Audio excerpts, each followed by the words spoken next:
ગુજરાતમાં ઉનાળો એ ચરમસીમાએ પહોંચતા હવે પીવાના પાણીનો સંકટ એ વધુ ગંભીર બન્યો છે। રાજ્યના કુલ 7 એવા જિલ્લા જેના ગામોમાં પાણી માટે ટેન્કરો દોડાવવાની ફરજ પડી છે। સૌથી ચોંકાવનારી વાત એ છે કે પાઇપલાઇનના ભંગાણ અને ટેકનિકલ ખામીઓના કારણે લોકોને નિયમિત પાણી નથી મળી રહ્યું। રાજકોટ, કચ્છ, ભાવનગર, બનાસકાંઠા, સાબરકાંઠા, અરવલ્લી અને કચ્છ જિલ્લાના અનેક એવા ગામડાઓ છે જ્યાં પાણીની ભારે તંગી સર્જાય છે।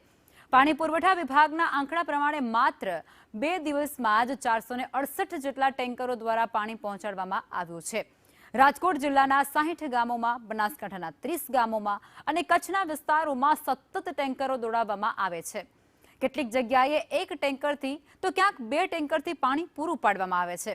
સૌથી મોટો સવાલ અહીં એ પણ થાય છે કે કરોડો રૂપિયાની પાણી પુરવઠા યોજનાઓ હોવા છતાં લોકો હજુ ટેન્કર પર નિર્ભર કેમ છે? પાઇપલાઇનમાં ભંગાણ, લીકેજ અને ટેકનિકલ ખામીઓ સમયસર કેમ નથી સુધારવામાં આવતી? ઉનાળો શરૂ થતાની સાથે જ દર વર્ષે પાણીની સમસ્યા કેમ સર્જાઈ જાય છે? સ્થાનિક લોકોનો આરોપ કંઈક એવો પણ છે કે તંત્ર એ કાગળ પરની યોજનાઓ બતાવે છે, પરંતુ ગામડા સુધી પૂરતું પાણી ક્યારેય નથી પહોંચતું। મહિલાઓને પાણી માટે લાંબી રાહ જોવી પડે છે, કતારમાં લાગવું પડે છે અને ઘણા ગામોમાં રોજિંદી જીવનશૈલી પર સીધી માઠી અસર પડે છે। એક તરફ વિકાસના દાવા અને બીજી તરફ પાણી માટે ટેન્કરો પર નિર્ભર આ ગામડાઓ।